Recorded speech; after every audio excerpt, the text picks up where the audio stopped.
de jour, bon nombre de clubs, de spécialistes de la pièce détachée et bien sûr de visiteurs se retrouvent pour une exposition toute marque et toute époque où le dénominateur commun se nomme passion de la voiture ancienne.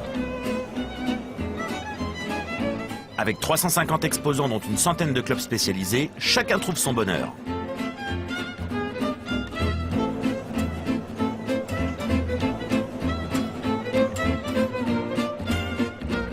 Outre les Citroën, particulièrement mises à l'honneur cette année, d'autres voitures françaises étaient bien là, y compris des Youngtimers, à l'image de la Renault 5 Alpine et de ses fameuses jantes d'A310.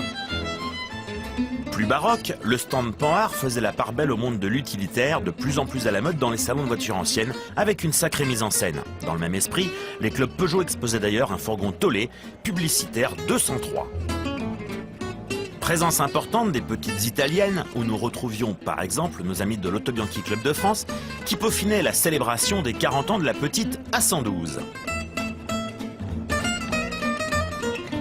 Autre italienne célèbre, avec de très nombreux amoureux de tous les âges, la Fiat 500, celle des années 60 bien sûr.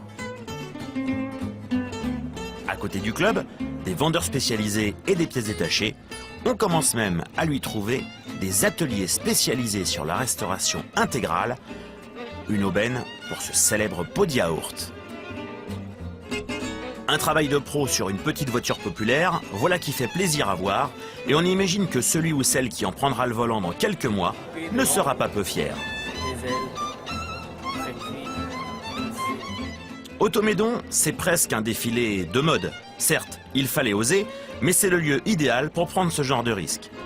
Les thèmes et les anniversaires ne manquent pas, comme par exemple les voitures américaines, que l'on retrouvait en belle proportion et qui sont un thème récurrent chaque année.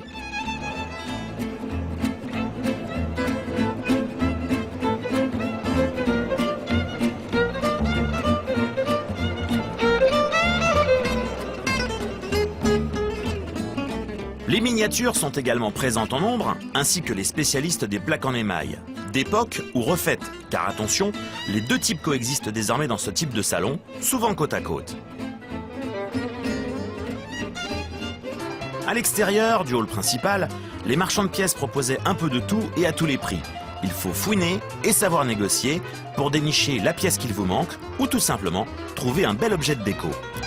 Mais avant de repartir, nous avons découvert pour vous une voiture à restaurer, vraiment rare et originale.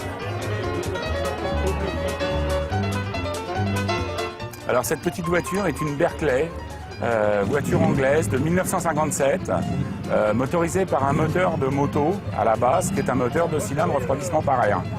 Cette petite voiture, du moins ses homologues, ont énormément couru en Angleterre. Pat Moss, la sœur de Sylvain Moss, a même participé au Liège-Sofia-Liège à bord d'un modèle similaire. Quelques-unes ont été importées en France, celle-ci a la particularité d'être importée en France directement en conduite à gauche, chose qui est assez rare. Ça doit rouler aux alentours des 110 km/h. C'est un véhicule qui est très léger parce qu'entièrement en fibre de verre. Tout le soubassement est en aluminium. Donc le poids doit être aux alentours de 280 voire 300 kg grand maximum. Et le prix de la petite merveille ? 6 500 €.